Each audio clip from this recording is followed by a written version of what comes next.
Здравей, Мария! Здравей, Гери!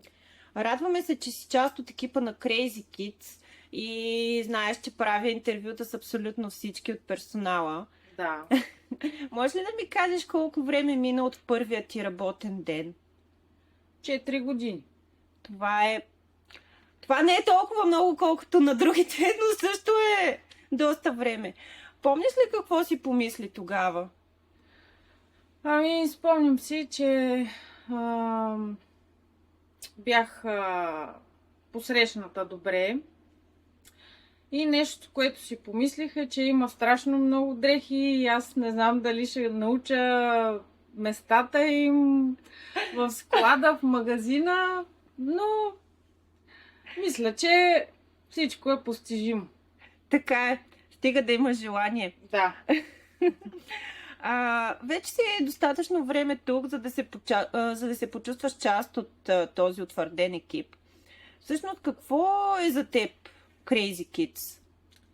Семейство, втори дом. Освен, че е работа, ние сме си едно семейство. Със сигурност за толкова години се чувствате така. Да. Всеки един от екипа има своите силни и слаби страни и ти си сред хора, които са с над 15 години опит тук. Може ли да кажеш, има ли някое качество, което те отличава от тях? Със сигурност те имат доста опит. Придобивам от техния и в същото време се опитвам да показвам и аз нови неща. Дали било за смяна на витрина, въображение също проявявам. Това е най-важно. Да, трябва да сме креативни. Добре. Crazy Kids е магазин, който предлага много голям асортимент световно известни марки. Ти всъщност имаш ли си любима? Харесвам всички марки, но най-много си харесвам Майорал. Той е любимец на много от нас. Да, така. Всъщност, вълнуваш ли се, когато пристига новата колекция и защо?